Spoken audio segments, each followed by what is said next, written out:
مومنو، تم پر روزے فرض کیے گئے ہیں جس طرح تم سے پہلے لوگوں پر فرض کیے گئے تھے، تاکہ تم پرہیزگار بنو۔ روزوں کے دن گنتی کے چند روز ہیں، تو جو شخص تم میں سے بیمار ہو یا سفر میں ہو تو دوسرے دنوں میں روزوں کا شمار پورا کر لے۔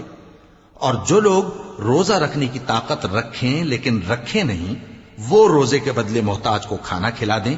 اور جو کوئی اپنی مرضی سے زیادہ نیکی کرے تو اس کے حق میں زیادہ اچھا ہے، اور اگر سمجھو تو روزہ رکھنا ہی تمہارے حق میں بہتر ہے۔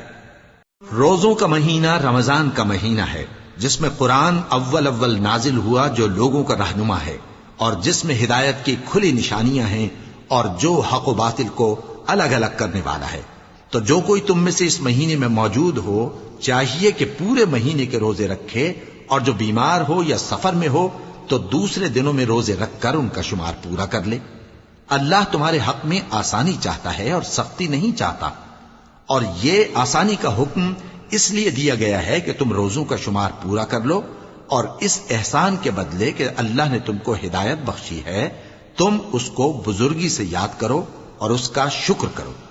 اور اے پیغمبر، جب تم سے میرے بندے میرے بارے میں دریافت کریں تو انہیں معلوم ہو کہ میں تو تمہارے پاس ہی ہوں۔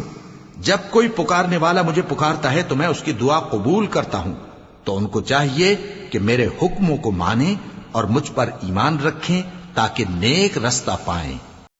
روزوں کی راتوں میں تمہارے لیے اپنی عورتوں کے پاس جانا جائز کر دیا گیا ہے، وہ تمہاری پوشاک ہیں اور تم ان کی پوشاک ہو۔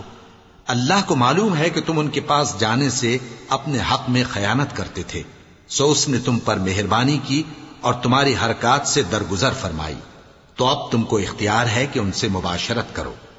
اور اللہ نے جو چیز تمہارے لیے لکھ رکھی ہے یعنی اولاد، اس کو اللہ سے طلب کرو اور کھاؤ اور پیو، یہاں تک کہ صبح کی سفید دھاری رات کی سیاہ دھاری سے الگ نظر آنے لگے، پھر روزہ رکھ کر رات تک پورا کرو۔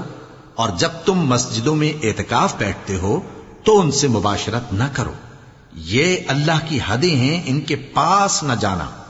اسی طرح اللہ اپنی آیتیں لوگوں کے سمجھانے کے لیے کھول کھول کر بیان فرماتا ہے تاکہ وہ پرہیزگار بنے۔